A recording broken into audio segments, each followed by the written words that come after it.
Shoutout kay Romeo Conchada, Katsakino Dukusin at sa iba pa nating mga taga-subaybay.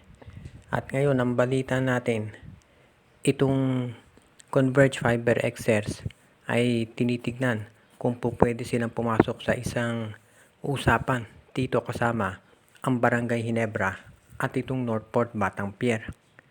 Ang gusto ng Converge, makuha yung first round draft pick ng Northport Batang Pier. Samantala naman, itong Barangay Ginebra, ibibigay ng Northport itong si Alex Stockton. At ang Northport Batang Pier naman, makukuha nila itong si Stanley Pringle at baka isama itong si Bon Pesumal. Itong si Pringle at si Bon Pesumal pareho na yung nanggaling sa Northport Batang Pier.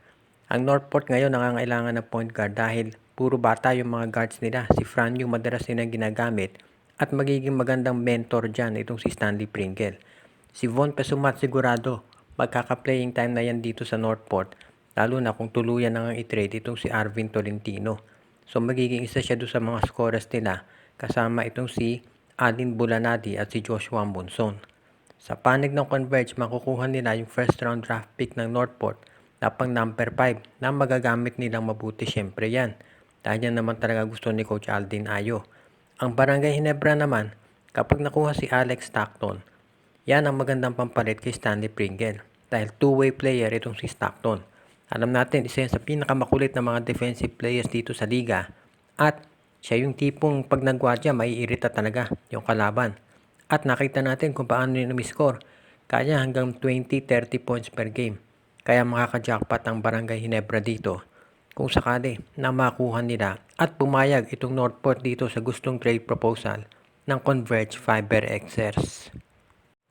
Sa ngayon, itong San Miguel Beer ay naghahanap bukod ng isang power forward ay isa pang backup center na pwede nilang magamit.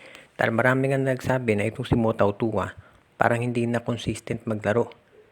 At merong mga nagre-recommend at nagsasuggest na subukan daw ng San Miguel Beer na kunin itong si Greg Slaughter. Ang problema nga lang dito kay Greg Slaughter, sinabi na niya na hindi siya interesadong bumalik dito sa PBA. Nasabi na niya yung dati, pero ang tanong ay makumbinsi kaya yan ng management ng SMC na bumalik. Kasi syempre nakadepende na rin yan doon sa magiging offer sa kanya. As it is, kinakailangan ng San Miguel Beer talaga ng isang center na nakita natin kung paano nasunog itong si Junmar Fajardo dahil halos wala na siyang pahinga dito sa serie nila kontra dito sa Meralco Bolts. Kaya sa tingin ko, kinakailangan ang San Miguel Beer ay tignan kung paano nila makakagawan to ng solusyon. At ang isang sabi ng iba dyan ay kunin nila si Greg Slaughter. Dahil si Slaughter ay isang natural center. Kahit hindi na bata si Greg, nakita naman natin nung naglalaro sa MPBL ngayon na maganda pa rin ang performance niya. Yun nga lang, kung gusto talaga makuha ng San Miguel si Slaughter, medyo komplikado yan dahil unang-una naglalaro siya ngayon sa MPBL. Kailangan ma-secure nila yung rights nito doon. Iba-buy out yung kontrata. Pangalawa, kahit magawa yan ng San Miguel, yung rights ni Greg Slaughter sa PBA, nasa Northport Batang Pier. So, kinakailangan pa nilang ma-secure din yon. Ibig sabihin, kinakailangan makipag-trade pa sila sa Northport. So, ibig sabihin, maraming dadaanan kung gusto ng San Miguel makuha ito si Greg Slaughter bilang center. At kung sa bandang huli ay ayaw ni Greg, yan ang magiging problema ng SMB.